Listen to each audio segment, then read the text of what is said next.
Political science achievers, कैसे हैं आप सभी। आई होप दोस्तों आप बहुत अच्छे होंगे और बहुत मन लगाकर अपनी तैयारी कर रहे होंगे। दोस्तों जैसा कि आप सभी जानते हैं कि अक्टूबर में आपकी पीजीटी की परीक्षा है और दिसंबर में आपकी टीजीटी की परीक्षा है। लेकिन साथ ही साथ दोस्तों जैसे कि देख रहे हैं कि एलटी और जीआईसी के फॉर्म आ चुके हैं और जीडीसी का फॉर्म भी दोस्तों जल्दी ही आने वाला है। और इन सभी परीक्षाओं में दोस्तों कम से कम 30 क्वेश्चन जो हैं वो आने वाले हैं जीएस के। 30 से 40 क्वेश्चन इन एग्ज़ाम्स में जीएस के आने वाले हैं। ठीक है, तो यहाँ पे हम लोग क्या कर रहे हैं दोस्तों, जो स्टैटिक वाला पोर्शन है जीके का वो हम यहाँ पे जीके जीएस का वो स्टैटिक वाला पोर्शन में इन वीडियोस में आपको कवर कराने जा रही हूँ। तो दोस्तों आज हम यहाँ पे शुरू कर रहे हैं सबसे पहले हिस्ट्री को। हिस्ट्री का पार्ट 1 का वीडियो आज मैं आपके लिए यहाँ पे लेकर आई हूँ। और दोस्तों ये इस सीरीज़ का नाम है अचीवर्स सीरीज़। ठीक है, अचीवर्स स्टैटिक जीके सीरीज़ है। इस सीरीज़ को अगर आप अच्छे से पढ़ते हैं तो आप ज़रूर अचीवर बनेंगे दोस्तों। एक सीट आपकी 100% पक्की होगी। और ये वन लाइनर फॉर्म में हम करेंगे दोस्तों, और ये करेंगे घटना चक्र की जीएस सामान्य अध्ययन की पॉइंटर बुक से। ठीक है दोस्तों, तो आई होप आपको ये वीडियो अच्छा लगेगा। अगर आपको अच्छा लगेगा तो मुझे बताइएगा, मैं इस सीरीज़ को कंटिन्यू रखूँगी। ठीक है, एक चीज़ मैं और बताऊँ दोस्तों, जितना मेरा अनुभव है कि आपकी सब्जेक्ट पे तो कमांड हो जाती है, ज़्यादातर बच्चों की सब्जेक्ट पे कमांड होती है, लेकिन जो जीके जीएस वाला पोर्शन होता है ना, ये बड़ा इंपॉर्टेंट रोल प्ले करता है हमें मेरिट में लाने में या फिर हमें सिलेक्शन दिलाने में। तो ये वाला जो मैंने पोर्शन देखा ये बहुत इंपॉर्टेंट है और बहुत सारे बच्चे इस पोर्शन पर ध्यान नहीं दे पाते, इसीलिए मैंने ये वन लाइनर सीरीज़ लेकर आई हूँ। अगर आपने इसकी अच्छे से तैयारी कर ली है तो आप इसको रिवीजन के रूप में देखिएगा, और अगर आप इसकी डिटेल में तैयारी करना चाहते हैं तो भी मुझे कमेंट कीजिएगा, मैं आपको डिटेल में वीडियोज़ भी करा दूँगी। तो अभी आज हम शुरू करते हैं वन लाइनर पॉइंटर से। तो चलिए शुरू करते हैं आज का वीडियो। सबसे पहले देखिए, हम प्राचीन भारत का इतिहास से शुरू कर रहे हैं, जिसमें हम शुरू कर रहे हैं पाषाण काल को। ठीक है, मैं थोड़ा सा चेंज कर लेती हूँ पेन। पाषाण काल को, यहाँ पे हम इसे पाषाण काल से शुरू कर रहे हैं। तो देखिए, पाषाण काल को 3 भागों में बांटा गया है, पूरा पाषाण काल, मध्य पाषाण काल और नव पाषाण काल। ठीक है, तो चलिए वन लाइनर फॉर्म में इसे पढ़ते हैं। रॉबर्ट ब्रूस फ्रूट कौन थे? तो ये थे एक भूगर्भ वैज्ञानिक और पुरातत्वविद, जिनका कि भारतीय इतिहास में खोज में बहुत ज़्यादा, पाषाण काल में बहुत ज़्यादा योगदान रहा। भारतीय प्राग्ञ ऐतिहासिक काल का पिता किसे कहा जाता है? तो रॉबर्ट ब्रूस फ्रूट को कहा जाता है। अगला देखते हैं, कोपेनहेगन संग्रहालय। कोपेनहेगन संग्रहालय की सामग्री में पाषाण, कांस्य और लौह युग का त्रियुगीय विभाजन किया गया था। तो किसने किया था? ये थॉमसन ने किया था। किसने किया था? थॉमसन ने। अगला वन लाइनर है, पशुपालन के साक्ष्य हमें कहाँ मिलते हैं? ये बहुत ही इंपॉर्टेंट है फ्रेंड्स, ये बहुत ही ज़्यादा इंपॉर्टेंट है, कई बार पूछा गया है। तो पशुपालन के साक्ष्य हमें मिलते हैं मध्य पाषाण काल में। ठीक है, कहाँ मिलते हैं? मध्य पाषाण काल में। मध्य पाषाण काल में पशुपालन के प्रमाण जहाँ से मिले हैं वह स्थान है, कौन सा स्थान है दोस्तों? तो ये है आदमगढ़। कहाँ से मिले हैं? आदमगढ़ से मिले हैं। अगला वन लाइनर देखते हैं, चौपानी, मांडो, काकोरिया, महदहा और सराय नाहर सराय स्थलों में से हड्डी के उपकरण प्राप्त हुए हैं। हड्डी के उपकरण कहाँ कहाँ प्राप्त हुए हैं दोस्तों? तो ये मिले हैं हमें महदहा में और सराय नाहर राय में। ठीक है, सराय नाहर राय में। ठीक है, चलिए आगे देखते हैं। अगला वन लाइनर, हड्डी से निर्मित आभूषण मध्य पाषाण काल में कहाँ से मिले हैं? तो महदहा से मिले हैं। ठीक है, एक ही कब्र में 3 मानव कंकाल, 3 मानव कंकाल एक ही कब्र में। इंपॉर्टेंट है, कहाँ से मिले हैं? दमदमा से, दमदमा से। ठीक है, अगला है, खाद्यान्नों की कृषि सर्वप्रथम कहाँ प्रारंभ हुई थी? एक और बहुत ही इंपॉर्टेंट है दोस्तों वन लाइनर, ये बहुत ही इंपॉर्टेंट। ठीक है, बहुत ज़्यादा इंपॉर्टेंट। खाद्यान्नों की कृषि सर्वप्रथम कहाँ प्रारंभ हुई थी? तो नवपाषाण काल में। कहाँ से हुई थी? नवपाषाण काल से। ठीक है, भारत में मानव का सर्वप्रथम साक्ष्य कहाँ से मिला है? तो नर्मदा घाटी से मिला है। मानव का सर्वप्रथम साक्ष्य नर्मदा घाटी से मिला है। मानव द्वारा सर्वप्रथम प्रयुक्त अनाज कौन सा था? जौ था। कौन सा था दोस्तों? जौ। ये जितने भी वन लाइनर मैं आपको करा रही हूँ दोस्तों, ये बहुत ही ज़्यादा इंपॉर्टेंट है। डायरेक्ट यहाँ से फैक्ट वाले सवाल जो है वो पूछे जाते हैं। भारतीय उपमहाद्वीप में कृषि के प्राचीनतम साक्ष्य कहाँ से मिले हैं? तो लहुरा देव से मिले हैं। कहाँ से मिले हैं? लहुरा देव से मिले हैं।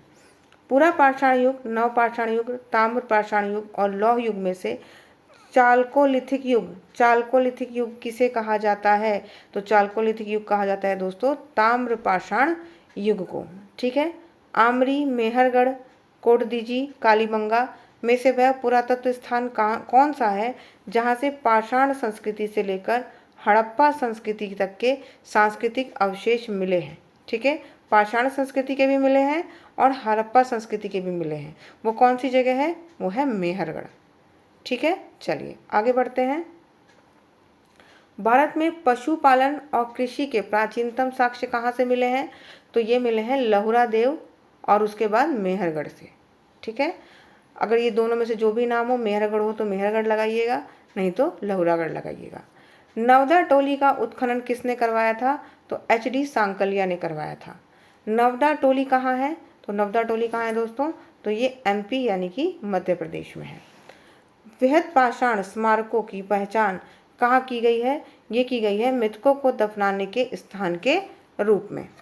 अगला देखते हैं, राख का टीला, बुदिहाल, संगनकल्लू, कोल्डी हवा, ब्रह्मगिरी में से जिस नव पाषाणिक स्थल से संबंधित है वह कौन सा है? तो संगनकल्लू। ठीक है, राख का टीला किससे संबंधित है? तो संगनकल्लू से संबंधित है। अगला देखते हैं भीमबेटका, बहुत ही ज़्यादा इम्पॉर्टेंट भीमबेटका की गुफाएं, सबने पढ़ा होगा इनके बारे में। ये कहाँ स्थित है दोस्तों? तो ये जो भीमबेटका की गुफाएं हैं ये हैं MP में। MP में कहाँ? MP के रायसेन जिले में। रायसेन जिले में ही दोस्तों सांची के स्तूप भी हैं। सांची के स्तूप, ठीक है, ये भी रायसेन जिले में ही है। याद रखिएगा, हिस्ट्री और या GS दोनों की ही पॉइंट ऑफ व्यू से बहुत इंपॉर्टेंट है। ठीक है, भीमबेटका किस लिए प्रसिद्ध है? यहाँ पे पूछा गया है। तो भीमबेटका किसके लिए प्रसिद्ध है? भीमबेटका प्रसिद्ध है गुफाओं के शैल चित्र के लिए। और ये शैल चित्र कब के हैं दोस्तों? तो ये पाषाण काल के शैल चित्र हैं। ठीक है, यानी कि जो पाषाण काल में मानव रहता था उसने इन गुफाओं में शैल चित्र बनाए थे। तो भीमबेटका बहुत इंपॉर्टेंट और बहुत ज़्यादा प्रसिद्ध भी है। और कहाँ पे है? MP के रायसेन जिले में। चलिए देखते हैं, भारत में सर्वाधिक शैल चित्र कहाँ प्राप्त हुए हैं? तो भीमबेटका से प्राप्त हुए हैं। अजंता, भीमबेटका, बाघ और अमरावती में से वह कौन सा स्थान है जहाँ प्रागैतिहासिक चित्रकला से संबंधित है? तो कौन सा संबंधित है? भीमबेटका। ठीक है, अभी हमने पढ़ा प्रागैतिहासिक या प्राचीन या पाषाण काल से संबंधित शैल चित्र कहाँ मिले हैं? भीमबेटका में। ठीक है, चलिए देखिए क्वेश्चन भी आ गया, भीमबेटका की गुफाएं कहाँ हैं? अब्दुल्लागंज, रायसेन, मध्य प्रदेश में। ठीक है, गैरिक बृहद्भांड पात्र यानी कि OCP का नामकरण हुआ है कहाँ पे? हस्तिनापुर में दोस्तों। ठीक है, चलिए आगे बढ़ते हैं, देखते हैं। ताम्रपाषाण काल में महाराष्ट्र के लोग मृतकों को घर के फर्श के नीचे ही दफना देते थे। कैसे दफनाते थे? किस दिशा में? तो उत्तर से दक्षिण की ओर। ठीक है, उत्तर से दक्षिण की ओर। ताम्रपाषाण काल में उत्तर से दक्षिण की ओर। ब्रह्मगिरी, बुर्जहोम, चिरांद, मास्की ये सब स्थान जहाँ से मानव कंकाल के साथ कुत्ते का कंकाल भी मिला है। यानी कि क्या होता था कि मनुष्य की अगर मतलब व्यक्ति की अगर मृत्यु हो जाती थी तो उसके साथ उसके कुत्ते को भी दफना दिया जाता था। ऐसे वहाँ कहाँ से शवाधान मिले हैं हमें? बुर्जहोम से। ठीक है, बुर्जहोम से। अब देखिए, मानव कंकाल प्लस कुत्ता और गर्त आवास ये दोनों कहाँ से मिला है? बुर्जहोम से मिला है। ठीक है, ये बहुत इंपॉर्टेंट दोस्तों, अगर आप इतना भी कर लेंगे तो बहुत ज़्यादा आपके लिए हेल्पफुल हो जाएगा। चलिए देखिए, यहाँ पे कुछ एक्स्ट्रा जानकारियाँ भी मैंने लिखी हुई हैं। ताम्रपाषाण चालकोलिथिक कहते हैं, इसको चालकोलिथिक कहते हैं ताम्रपाषाण को। ठीक है, और पाषाण काल कितने हैं? तो हमने पहले भी देखा, पूरा, मध्य और नव। मध्य में हमें पशुपालन के साक्ष्य मिलते हैं आदमगढ़ से, और नव पाषाण काल में हमें कृषि के साक्ष्य मिलते हैं। हड्डी के उपकरण हमें मधदा और सराय नाहर राय से मिलते हैं। ठीक है, आगे बढ़ते हैं। बुर्जहोम, कोल्डी हवा, ब्रह्मगिरी, संगनकल्लू में से गर्त आवास हमें कहाँ मिला है? तो अभी हमने देखा था गर्त आवास हमें बुरझोम से मिला है। और बुरझोम से हमें अभी देखा हमने क्या मिला है, तो मिला है एक शवाधान में मनुष्य के साथ किसका, कुत्ते का भी शव जो है साथ में मिला है। ठीक है, यानी कि अगर वहाँ मालिक की मृत्यु हो जाती होगी तो शायद कुत्ते को भी साथ में दफना दिया जाता होगा। ठीक है, चलिए आगे बढ़ते हैं। भाई दोनों की मृत्यु एक साथ तो होगी नहीं। चलिए आगे बढ़ते हैं। विंध्य क्षेत्र का वह शिलाश्रय जहाँ से सर्वाधिक मानव कंकाल मिले हैं, तो कहाँ से मिले हैं, लेखैया से।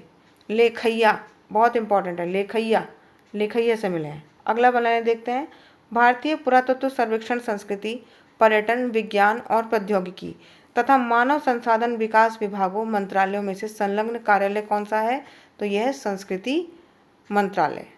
ठीक है, अगला देखते हैं। भारतीय पुरातत्व सर्वेक्षण के प्रथम महानिदेशक कौन थे, जॉन मार्शल। ठीक है, अब आप मुझे बताइए कि सैंधव सभ्यता में थे जॉन मार्शल ने किस स्थान की खोज की थी। ठीक है, राष्ट्रीय मानव संग्रहालय कहाँ पे है, तो ये भोपाल में स्थित है। भोपाल कहाँ, एमपी, एमपी की राजधानी भोपाल में राष्ट्रीय मानव संग्रहालय।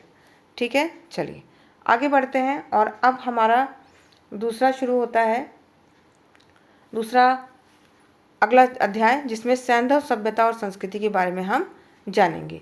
तो हड़प्पा जो सभ्यता है वो किससे संबंधित, हड़प्पा किससे संबंधित है, तो सिंधु घाटी सभ्यता से संबंधित है। ठीक है दोस्तों, थोड़ा सा मैं इसको आप लोगों को बता देती हूँ, इसका बैकग्राउंड, तो आप लोग को समझने में ज़्यादा आसानी हो जाएगी। ठीक है, देखिए ये है हमारा प्यारा भारत देश। ठीक है, और ये इससे लगा हुआ है पाकिस्तान। ठीक है, और ये हमारा है प्यारा भारत देश। ठीक है, चलिए आगे देखते हैं। तो जो हड़प्पा संस्कृति है दोस्तों, सबसे पहले एक स्थल मिलता है जिसको क्या कहा जाता है, हड़प्पा। ठीक है, पढ़ाई होगा आपने इसके बारे में। सबसे पहले हड़प्पा की खोज होती है और पता चलता है कि भाई एक संस्कृति कभी रही होगी हड़प्पा, जो संस्कृति हड़प्पा जगह पे, जो कि कहाँ पे, पाकिस्तान में ये मिली होगी। ठीक है, उसके बाद एक और जगह मिलती है जो कि होती है मोहनजोदाड़ो। मोहन नाम सुना ही होगा आपने, पढ़ा भी होगा इसके बारे में, जोदाड़ो। ठीक है, मूवी भी बनी है इसके ऊपर ऋतिक रोशन की, मोहनजोदाड़ो। ठीक है, तो एक ये जगह मिलती है। ठीक, चलिए इसी तरीके से क्या होता है कि फिर और खुदा, तो जो पुरातत्वविद होते हैं उनको लगता है कि अरे वाह एक और मिल गया, तो वो लोग खुदाई करते हैं और उनको इस तरीके से क्या होती हैं, बहुत सारी जो जगहें होती हैं, बहुत सारे स्थल जो हैं वो मिलते हैं। ठीक है, एक चीज़ यहाँ पे कॉमन देखी जाती है कि सभी क्या हैं, सभी कहाँ पे हैं, ये है हमारी कौन सी नदी, सिंधु नदी। ठीक है, सिंधु, सिंधु नदी, और ये सब क्या है, उसकी सब सहायक नदियाँ, झेलम, चिनाब, सतलज, रावी, व्यास। ठीक है, तो ये देखने को आता है दोस्तों, सबसे पहले यहाँ पे क्या होता है, हड़प्पा मिलता है। हड़प्पा जो स्थल है वो मिलता है, इसलिए इस सभ्यता को हड़प्पा सभ्यता के नाम से भी जाना जाता है। ठीक है, और चूंकि ये जो सभ्यताएं हैं ये सिंधु और उसकी सहायक नदियों के किनारे विकसित हुई थी, इसलिए इसे सिंधु घाटी सभ्यता के नाम से भी जाना जाता है। ठीक है, इसलिए इसे सिंधु घाटी सभ्यता के नाम से भी जाना जाता है।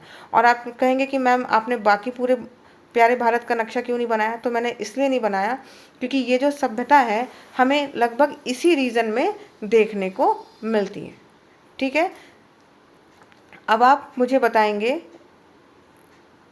आप मुझे इसमें बताएंगे सबसे उत्तर में, सबसे उत्तर में हड़प्पा का कौन सा स्थल है, सबसे दक्षिण में हड़प्पा का कौन सा स्थल है, सबसे पश्चिम में हड़प्पा कौन सा स्थल है, और सबसे पूर्व में हड़प्पा का कौन सा स्थल है। ठीक है, और साथ ही साथ ये भी बताएंगे कि ये किस नदी के किनारे है। ठीक है, आप मुझे यहाँ बताइए कमेंट करके, आगे मैं इसको क्लियर भी कर दूँगी। चलिए आगे बढ़ते हैं। आई होप आपको ये नक्शे से थोड़ा सा समझ में आ गया होगा। अब वापस आते हैं वन लाइनर पे।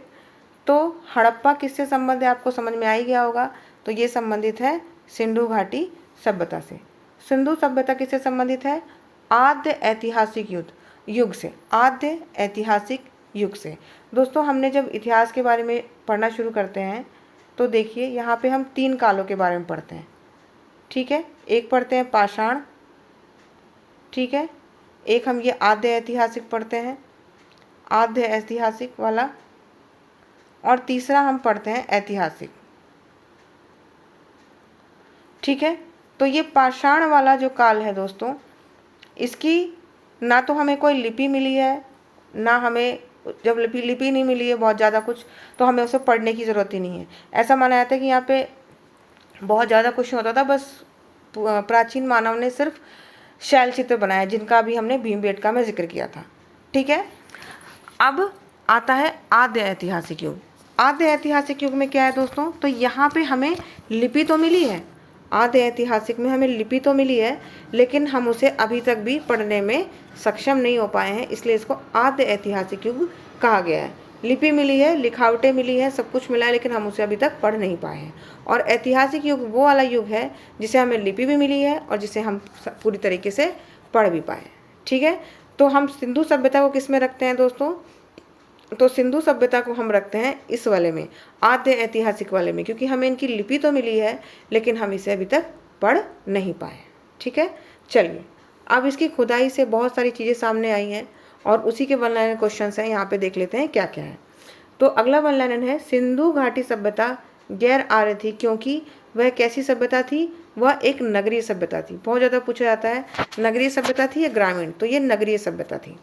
सिंधु घाटी सभ्यता को आर्यों से पूर्व रखे जाने का महत्वपूर्ण कारण क्या है, तो वृत्तबांड। सिंधु घाटी वैदिक सभ्यता से भिन्न थी क्योंकि इनके पास विकसित शहरी जीवन की सुविधाएं भी थी।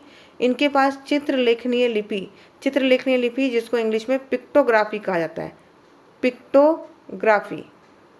ठीक है, पूछ सकता है आपसे कि पिक्टोग्राफी क्या है और पिक्टोग्राफी किस समय में यूज़ होती थी, तो ये सिंधु घाटी सभ्यता की लिपि थी पिक्टोग्राफिक में क्या है, मतलब चित्र बना के कुछ चीज़ें चित्र बना के ही क्या किया गया है, समझाने की कोशिश की गई है, इसको पिक्टोग्राफिक लिपि कहते हैं। चलिए, और इनके पास लोहे और रक्षा के शस्त्रों का ज्ञान का अभाव था, क्योंकि हमने इतनी खुदाई की सिंधु घाटी सभ्यता के अलग अलग नगरों की, लेकिन कहीं से भी हमें शस्त्र नहीं मिले, तलवारें नहीं मिली, लड़ाई की चीज़ें नहीं मिली, तो ऐसा माना जाता है कि ये बहुत ही ज़्यादा विकसित थे। और जो इनकी नगरीय जो मतलब इनके शहर मिले हैं ना, शहरी कहेंगे क्योंकि वहाँ पे बहुत अच्छे तरीके से, जैसे ऐसे ग्रिड प्रणाली में शहर बसे हुए हैं।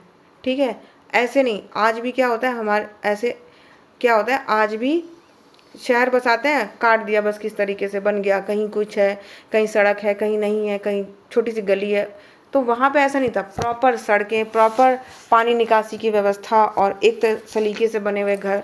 तो इसलिए माना जाता है कि ये एक नगरीय सभ्यता थी। इनके पास क्या थी, विकसित शहरी जीवन की सुविधाएं थी, बहुत अच्छी थी। अभी भी आप गांव में जाएंगे तो नालियाँ नहीं है प्रॉपर, पानी कहाँ निकलना है कुछ नहीं पता।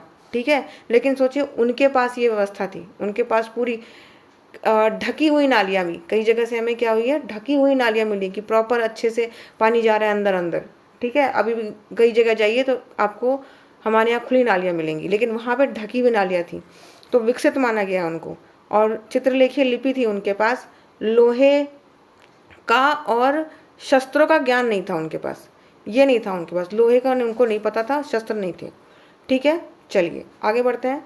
हड़प्पा संस्कृति की जानकारी का प्रमुख स्रोत क्या है, हमें कैसे पता चला, तो हमें पता चला पुरातात्विक खुदाई से। कैसे पता चला दोस्तों, पुरातात्विक खुदाई से पता चला। हड़प्पा सभ्यता की उत्पत्ति के संदर्भ में सही सुमेलन है, बताइए क्या क्या सही सुमेलन है। तो ईजे मैके, इन्होंने क्या किया, सुमेर के लोगों के पलायन के बारे में पता चलाया। मार्टिन ब्रीलर ने क्या किया है, पश्चिम एशिया से सभ्यता के विचार के बारे का प्रवचन किया। और अमलानंदा घोष ने हड़प्पा सभ्यता का उद्भव पूर्ण हड़प्पा सभ्यता की परिपक्वता के परिणाम स्वरूप हुआ है, ऐसा बताया। ठीक है, बहुत ज़्यादा इंपॉर्टेंट नहीं है, बहुत ज़्यादा इसको याद रखने की ज़रूरत नहीं है, अगर आपको याद होता है तो बहुत अच्छी बात है। ठीक है, अगला वाला देखते हैं। भारत में चांदी की उपलब्धता के प्राचीनतम साक्ष्य कहाँ से मिले हैं, ये इंपॉर्टेंट है, तो ये मिले हैं हड़प्पा संस्कृति से। हड़प्पा में मिट्टी के बर्तनों का सामान्यतः उपयोग हुआ है लाल रंग का। कैसा उपयोग हुआ है दोस्तों, तो लाल रंग का, ये इंपॉर्टेंट है, इसको याद रखिएगा। आगे बढ़ते हैं। मूर्ति पूजा का आरंभ माना जाता है पूर्व आर्य यानी कि प्री आर्यन सभ्यता से। माना जाता है कि प्री आर्यन सभ्यता से ही मूर्ति पूजा का प्रयोग होने लगा था, क्योंकि हड़प्पा में भी हमें खुदाई में बहुत सारी ऐसी मूर्तियाँ मिली हैं देवी की या कुछ नर्तकी की या इस तरीके की बहुत सारी मूर्तियाँ, तो माना जाता है कि शायद वो पूजा करने के काम आती होंगी।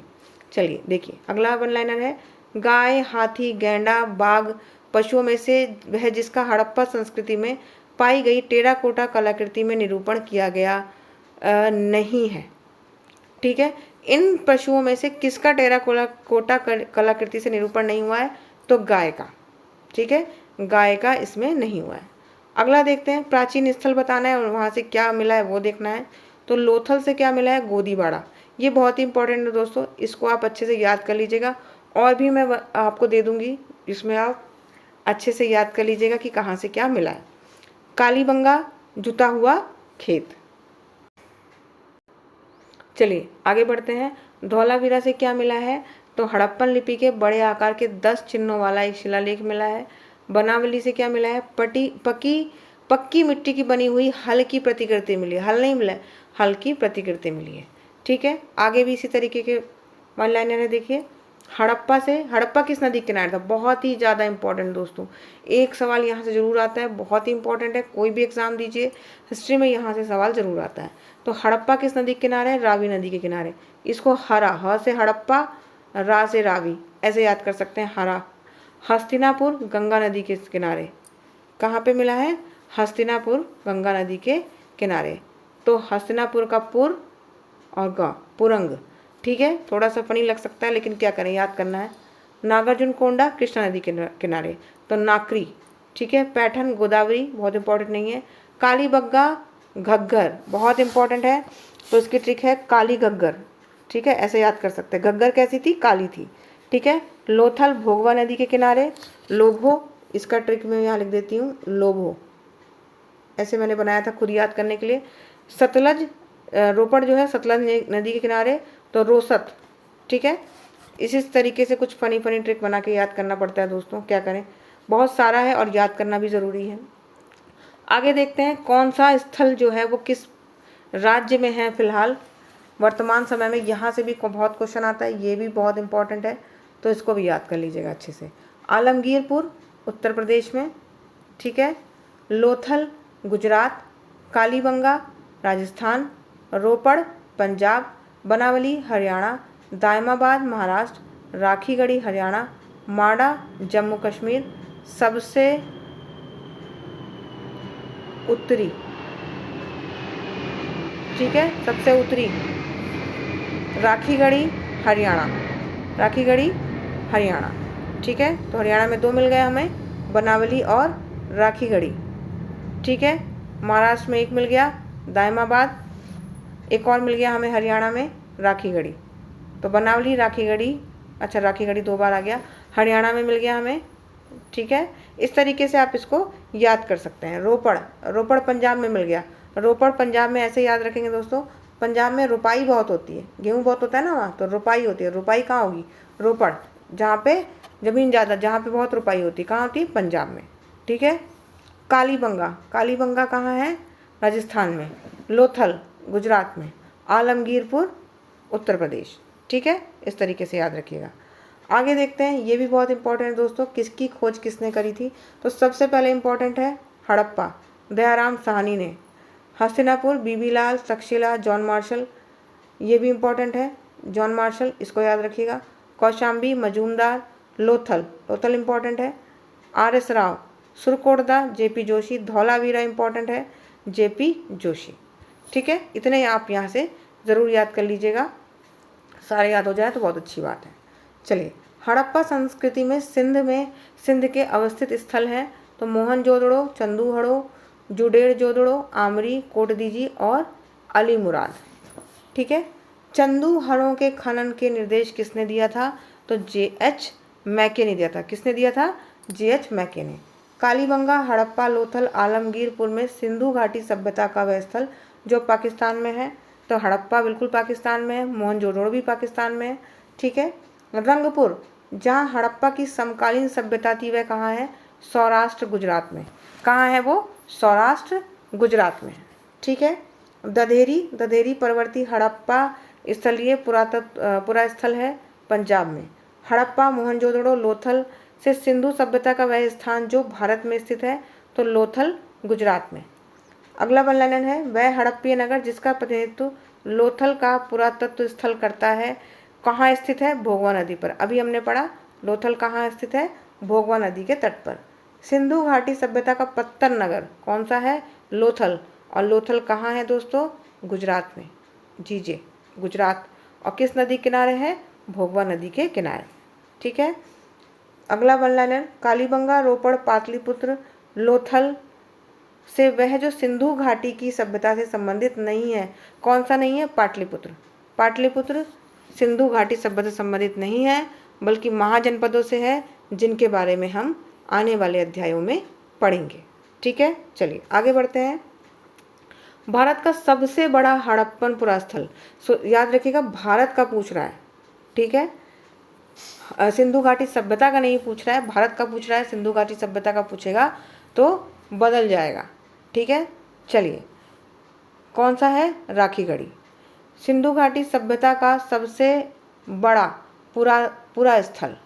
ठीक है, राखीगढ़ी। सिंधु घाटी के लोग विश्वास करते थे मातृशक्ति में, क्योंकि यहाँ से कौन सी प्रतिमाएं मिली हैं दोस्तों? मातृशक्ति की प्रतिमाएं जो है वो मिली हैं। सिंधु घाटी के लोग किसकी पूजा करते थे? मातृ देवी की, पशु देवी की, लिंग योनि की, पशुओं की, नागों की और वृक्षों की। इतने लोगों की पूजा वो करते थे। ठीक है, चलिए आगे बढ़ते हैं। सिंधु घाटी सभ्यता की खोज निकालने में दो भारतीयों का नाम जुड़ा है। कौन कौन से थे? तो एक तो राखलदास बनर्जी, जिन्होंने हड़प्पा की खोज की, और दयाराम साहनी, जिन्होंने राखलदास बनर्जी जिन्होंने मोहनजोदड़ो की खोज की, और दयाराम साहनी जिन्होंने साहस दिखाया और हड़प्पा को खोज निकाला। दोस्तों यहाँ पे मैं एक चीज़ क्लियर कर दूं कि भारत का जो, एक मिनट में एक चीज़ क्लियर कर देती हूँ यहाँ पे दोस्तों। देखिए, भारत का सबसे बड़ा हड़प्पा पुरातत्व स्थल जो है वो राखीगढ़ी है। ठीक है, जो कि कहाँ पे है? हरियाणा में है। ठीक है, राखीगढ़ी जो कि हरियाणा में है। ठीक है, और पूरी सिंधु घाटी सभ्यता का जो सबसे बड़ा पुरातत्व स्थल है वो पहले मोहनजोदड़ो था, लेकिन 2014 में जब से राखीगढ़ी का भी उत्खनन किया गया और पता चला, तो अब वर्तमान समय में जो राखीगढ़ी है वो हड़प्पा का या सिंधु घाटी सभ्यता का सबसे बड़ा पुरा स्थल है। ठीक है, सबसे बड़ा पुरा स्थल राखीगढ़ी, और भारत का भी सबसे बड़ा पुरा स्थल राखीगढ़ी ही है। ठीक है, पहले मोहनजोदड़ो था पूरी सभ्यता का सबसे बड़ा स्थल, लेकिन राखीगढ़ी की खोज के बाद अब ये राखीगढ़ी सबसे बड़ा है। ठीक है, आई होप दोस्तों यहाँ तक कोई कन्फ्यूज़न नहीं होगा, आपको क्लियर हो गया होगा। ठीक है, अगर कोई कन्फ्यूज़न हो तो आप कमेंट बॉक्स में कमेंट ड्रॉप कर सकते हैं। ठीक है, चलिए हम लोग आगे बढ़ते हैं। सिंधु घाटी सभ्यता के बारे में सत्य कथन बताना है। तो नगरों में नालियों की सुदृढ़ व्यवस्था थी, बिल्कुल सही है। व्यापार और वाणिज्य उन्नत दशा में था, बिल्कुल बहुत उन्नत दशा में था। मातृ देवी की उपासना यहाँ पे की जाती थी।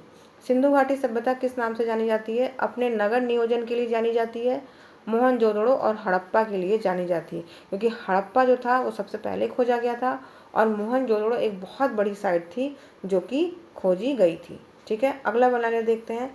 हड़प्पा का उत्खनन करने वाला पहला पुरातत्वविद जो इसके महत्व को नहीं समझ पाया था, कनिंघम। ठीक है, कनिंघम ने क्या किया? इसकी खोज मतलब इसको खोदा, लेकिन उसको लगा कि अरे ये तो कुछ भी नहीं है। ठीक है, यहाँ कुछ खास नहीं है। ठीक है, लेकिन बाद में इसे किसने खोजा? बाद में इस पर किसने काम किया? दयाराम साहनी ने हड़प्पा पे काम किया और इसे पूरी सभ्यता को खोज निकाला। ठीक है, चलिए आगे बढ़ते हैं हम लोग। R.D. Banerjee, KN Dixit, M.M. वत्स और B.A. स्मिथ में से वह जो हड़प्पा और मोहनजोदड़ो के उत्खनन से संबंधित नहीं थे, तो B.A. स्मिथ इससे संबंधित नहीं थे। सर्वप्रथम मानव ने जिस धातु को उपयोग किया वह था तांबा।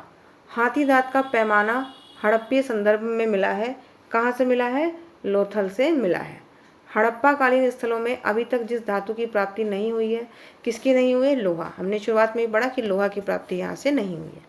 अगला देखते हैं, आलमगीरपुर, लोथल, मोहनजोदड़ो, बनावली में से वह कौन सा स्थान है जो घग्गर और उसकी सहायक नदियों के किनारे है? तो बनावली कहाँ है? घग्गर नदी के किनारे। सही कथन बताना है। मोहनजोदड़ो, हड़प्पा, रोपड़, कालीबंगा, सिंधु घाटी सभ्यता इसके प्रमुख स्थल हैं। हड़प्पा के लोगों ने सड़कों और नालियों के जाल के साथ नियोजित शहर का विकास जो है वो किया है। ठीक है, चलिए आगे बढ़ते हैं। हड़प्पा संस्कृति के संदर्भ में शैलकृत स्थापत्य के प्रमाण मिले हैं धौलावीरा से। धौलावीरा कहाँ है? गुजरात में। वह हड़प्पीय नगर जो 3 भागों में विभाजित था, कौन सा? धौलावीरा। ठीक है। एक उन्नत जल प्रबंधन व्यवस्था के साक्ष्य कहाँ से मिले हैं? धौलावीरा से। कुंतासी, धौलावीरा, लोथल, कालीबंगा में से वह स्थान कौन सा है जहाँ शव संस्कार के प्रमाण मिले हैं? तो कहाँ मिले हैं? लोथल और कालीबंगा से। अगला देखते हैं। हड़प्पा स्थल सनौती अभी हाल ही में उत्खनन से प्राप्त हुआ है। क्या प्राप्त हुआ है? तो मानव शवाधान यहाँ से मिले हैं। वस्त्रों के लिए कपास की खेती का आरंभ सबसे पहले किया गया था, बहुत इंपॉर्टेंट है, कहाँ किया गया था? भारत में किया गया था। अगला वन लाइनर है। सिंधु घाटी सभ्यता के संदर्भ में कथन जो है वो सही है। यह मुख्यतः लौकिक सभ्यता थी, उसमें धार्मिक तत्व उपस्थित थे लेकिन वर्चस्वशाही नहीं थे। मतलब धार्मिक चीज़ें थीं लेकिन बहुत ज़्यादा नहीं था, व्यापार वगैरह बहुत उन्नत था, तो यानी कि एक लौकिक सभ्यता थी। उस काल में भारत में कपास से वस्त्र बनाए जाते थे। सोचिए कितनी ज़्यादा उन्नत वो सभ्यता रही होगी। ठीक है, चलिए आगे बढ़ते हैं। अगला वाला ने देखते हैं। सिंधु सभ्यता के संदर्भ में सही कथन है।